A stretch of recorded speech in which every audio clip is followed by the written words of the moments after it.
बोले लक्ष्मी नारायण भगवान की जय। साथियों, आज का हमारा जो ये सत्र है, ये सर्प भय से कैसे मुक्ति प्राप्त करें, और जो अभी नाग पंचमी आने वाली है, इस दिन हम क्या उपाय करें कि हमारी सर्प भय से मुक्ति हो, सांपों का भय हमें ना रहे। इसके लिए एक पौराणिक कथा बहुत सूक्ष्म रूप में मैं आपको बता रहा हूं। महाराज पांडवों के वंशज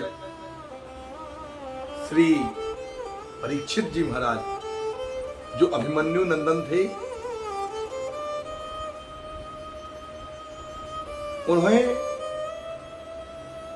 श्रृंगी ऋषि के श्राप के कारण तक्षक नाग के काटने का श्राप मिला। एक बार परीक्षित जी जंगल में शिकार करने के लिए जाते हैं। वहां जब वो बड़े हिरणों के पीछे दौड़ दौड़ के, जंगली बेनिले पशुओं के पीछे दौड़ दौड़ के परेशान हो जाते हैं, भूख प्यास से पीड़ित हो जाते हैं, तब थक हार करके उन्हें जंगल में एक आश्रम दिखाई देता है शमीक ऋषि का। शमीक ऋषि भगवत भक्त थे और आंख बंद करके तपस्या में लीन थे। तब परीक्षित जी ने जाकर के उनसे अन्न जल की आकांक्षा की, और तपस्या में होने के कारण ऋषिवर ने कोई उत्तर नहीं दिया।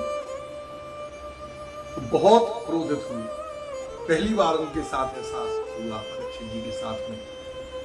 तब उनको भला बुरा कहा, और आते समय आश्रम के पास में मरा हुआ सांप पड़ा था, तो उसको धनुष की नोक से उठा करके, बाण की नोक से उठा करके और शमीक ऋषि के गले में डाल देते हैं और अपने राज्य की ओर वापस आते हैं। इस घटना का पता शमीक ऋषि के पुत्र जब श्रृंगी जी को चलता है, तब उन्होंने बड़े क्रोधित होकर के राजा परीक्षित को शाप दिया कि तुमने एक मरा हुआ सर्प मेरे पिता के गले में डाल करके उनका अपमान किया है, तो मैं श्राप देता हूं, आज से 7वें दिन तक्षक नाग तुमको आकर के डसेगा। दैवीय प्रेरणा, कुछ भी हो सकता है। परीक्षित जी को पता चला। उन्होंने राज्य त्याग करके, संन्यास ग्रहण करके गंगा जी के किनारे पर जाकर के महाराज भगवत अवतार श्री सुखदेव जी महाराज से श्रीमद् भागवत की कथा को सुनकर के मोक्ष प्राप्त किया। शाप का प्रभाव रहा और तक्षक नाग ने आकर के उनको डसा। जैसे ही तक्षक नाग ने उनको डसा, तो उनका पूरा शरीर जहर के कारण जल गया, भस्म हो गया। तो जब परीक्षित जी के पुत्र जन्मेजय को ये बात पता चली कि तक्षक नाग के काटने के कारण मेरे पिता की यह हालत हुई है, तो उन्होंने सर्पों के ऊपर बड़ा क्रोध किया। इसके बाद उन्होंने ऋषि मुनियों को बुला करके एक सर्प यज्ञ कराया, सर्पेष्टि यज्ञ, और उन्होंने कहा कि पृथ्वी पर जितने भी सर्प हैं, मैं एक भी सर्प को जिंदा नहीं छोड़ूंगा, जिंदा नहीं रहने दूंगा। और सर्पों की आहुतियां लगवाई, और जैसे जैसे आहुति लगती गई, सर्प आ करके यज्ञ कुंड में स्वाहा होती जा रही। तब जन्मेजय ने ऋषियों से कहा कि ऋषियों, इतने देर से ये यज्ञ चल रहा है, लेकिन तक्षक नाग तो अभी तक नहीं आया है। और तक्षक भी घबरा करके देवराज इंद्र की शरण में चला जाता है और उनके संघासन में जाकर के लिपट जाता है। तब ऋषियों ने कहा कि महाराज, तक्षक नाग तो जाकर के इंद्र के सिंहासन में लिपटा हुआ है और इंद्र का उसको संरक्षण प्राप्त है। तब जन्मेजय जी ने कहा कि इंद्र सहित तक्षक नाग का आवाहन किया जाए इस यज्ञ में। और ब्राह्मणों ने जब इंद्र सहित तक्षक नाग की आहुति लगाई तो मैं इंद्र के सिंहासन के इंद्र और तक्षक दोनों चल पड़े। जब तक्षक नाग वहां से आकर के हवन कुंड में गिरने वाला था तभी देवताओं ने प्रार्थना की भगवान से। भगवान की प्रेरणा से प्रेरित होकर के आस्तिक ऋषि, जो आस्तिक ऋषि थे, वो वहां पर जो मनसा के पुत्र थे, वहां आकर के यज्ञ में जन्मेजय के पहुंचे। जिस प्रकार भगवान नारायण बलि के यज्ञ में पहुंचते हैं उसी प्रकार आस्तिक ऋषि जन्मेजय के यज्ञ में पहुंचते हैं।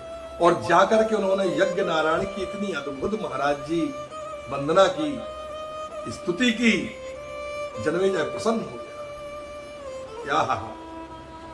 मेरा इतना सुंदर यज्ञ हो रहा है, उस ऋषि कुमार ने आकर के कितनी अच्छी स्तुति गाई है।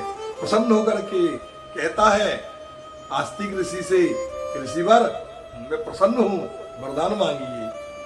तो जैसे ही उसने कहा कि मैं प्रसन्न हूं, वरदान मांगिए, मैं संकल्पित हूं, आप जो मांगेंगे वो दूंगा। तब ऋषि आस्तिक ने हाथ जोड़कर की प्रार्थना की कि वास्तव में महाराज यदि आप मेरे ऊपर प्रसन्न हैं तो इस सर्प यज्ञ को रोक दीजिए।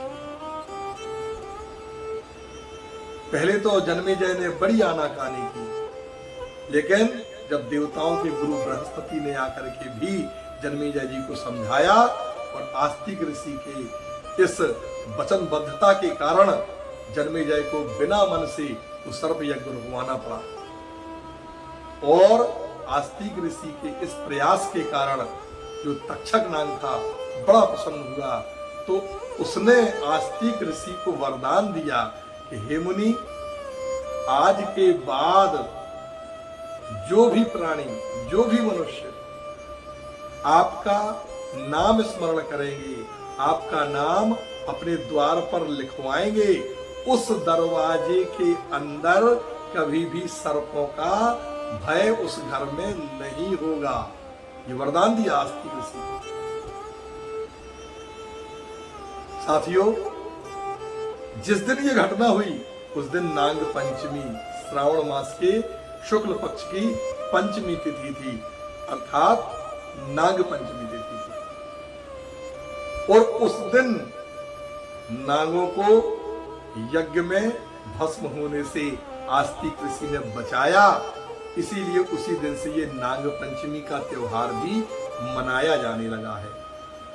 तो हमारे जिन भाइयों को, जिन मित्रों को सर्प भय हो, काल सर्प योग हो, वो भी काल सर्प योग वालों के लिए भी मैं बता रहा हूं। जिनकी कुंडली में काल सर्प योग है वो आस्तिक ऋषि का नाम स्मरण करें। अपने दरवाजे पर श्री आस्तिक स्मर ऐसा लिखवाएं। आस्तिक जी की दुहाई अगर आप लिखाएंगे, मैं आपको बता रहा हूं, ये तक्षक नाग का वरदान है कि जहां आपका नाम होगा वहां सर्पों का भय नहीं होगा। तो आप बिल्कुल मान के चलिए, आपको सर्प भय नहीं होगा। आस्तिक ऋषि के नाम का प्रभाव है। इसलिए मैं आपसे निवेदन करता हूं, नाग पंचमी के दिन प्रातः काल भगवान का ध्यान स्मरण करें, सर्प देवता का पूजन करें, अपने दरवाजे पर गेरू से सर्प बनाएं और वहीं पर आस्तिक ऋषि का नाम लिखें। श्री आस्तिक स्मर, श्री आस्तिक स्मर दोनों तरफ। और भी घर में कई जगह जहां लगता हो कि यहां सांप निकलते हैं, वहां आस्तिक स्मर लिख करके आप छोड़ दें। बस इसके बाद आपको कुछ नहीं करना है, आपका घर सर्पों से सुरक्षित रहेगा। ये ऐसा ग्रंथों का, पुराणों का लेख है। आशा है आपको ये सत्र बहुत अच्छा लगा होगा। इसी प्रकार नई नई जानकारियों को मैं आपसे प्रदान करता रहूंगा और आप मेरे साथ जुड़े रहें। बोलिए लक्ष्मी नारायण भगवान की जय।